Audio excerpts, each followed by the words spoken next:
অনেক অনেক দিন আগের কথা। এক ছোট্ট গ্রামে থাকতো একটি ছেলে। তার নাম ছিল মিঠু। মিঠুর কাজ কি ছিল জানো? তার কাজ ছিল প্রতিদিন সকালে তার ভেড়া, ছাগল আর গরুর পাল নিয়ে গ্রামের পাশের বিশাল মাঠে চড়াতে যাওয়া। মাঠটা ছিল সবুজ ঘাসে ভরা, একদম যেন একখানা সবুজ গালিচা। মিঠু মাঠে তার পশুদের ছেড়ে দিয়ে একা একা বসে থাকত। কিন্তু একা একা বসে থাকতে থাকতে তার একদম ভালো লাগতো না। সে একটু দুষ্টু ছিল আর সব সময় চাইতো যদি একটু মজা করা যেত, যদি গ্রামের মানুষগুলোকে একটু চমকে দেওয়া যেত। একদিন মিঠু দেখল মাঠে তো কেউ নেই, সে একাই বসে আছে। তখন তার মাথায় একটা দুষ্টু বুদ্ধি এলো। সে ভাবল, ইস, যদি একটু মজা করা যেত। যেমন ভাবা তেমনি কাজ। হঠাৎ মিঠু খুব জোরে, একদম পাগলের মতো চিৎকার করতে শুরু করলো, বাঁচাও বাঁচাও, বাঘ বাঘ এসেছে, আমার ভেড়াগুলো খেয়ে ফেলবে, ও ও বাঁচাও, বাঘ বাঘ। মিঠুর সেই চিৎকার শুনে গ্রামের মানুষজন, চাষি কাকা, মাঝি দাদা, সবাই সবাই যে যেখান থেকে পারল হাতে লাঠি, শাবল, কোদাল নিয়ে হন্তদন্ত হয়ে ছুটতে ছুটতে মাঠে এলো।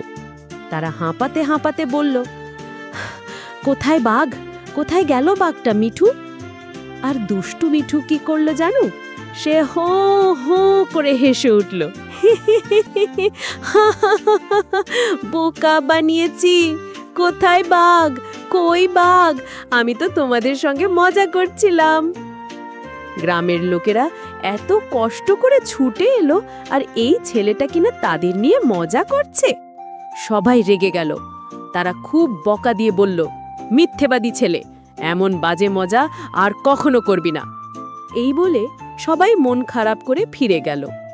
কিন্তু মিঠু তো ছিল নাছোড়বান্দা।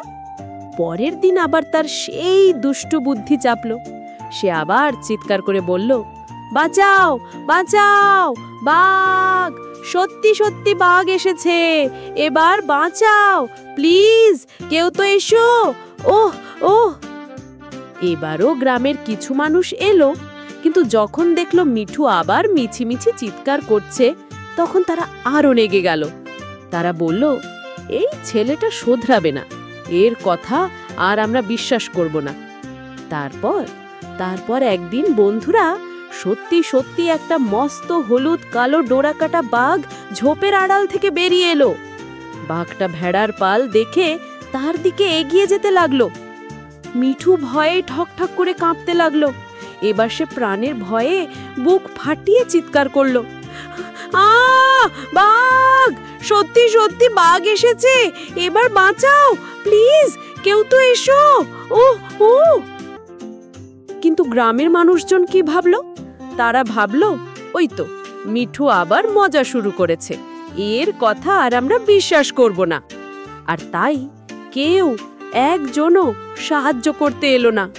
মিঠু একা একা বাঘের সঙ্গে কি করে লড়বে? বাঘটা তার পাল থেকে কয়েকটি ভেড়াকে ধরে নিয়ে গেল। মিঠু কাঁদতে কাঁদতে দেখল তার এত সাধের ভেড়াগুলো চলে গেল। সেদিন সে বুঝল মিথ্যে কথা বলার ফল কত খারাপ হতে পারে। এই গল্পের শিক্ষা হলো, মিথ্যে কথা বলা খুব খারাপ অভ্যেস। যে মানুষ বারবার মিথ্যে কথা বলে, যখন সে সত্যি কথা বলে তখন কেউ তাকে বিশ্বাস করে না। তাই আমরা সব সময় সত্যি কথা বলবো, কেমন? Click the subscribe button and subscribe to our YouTube channel. Don't forget to click the bell icon for more videos.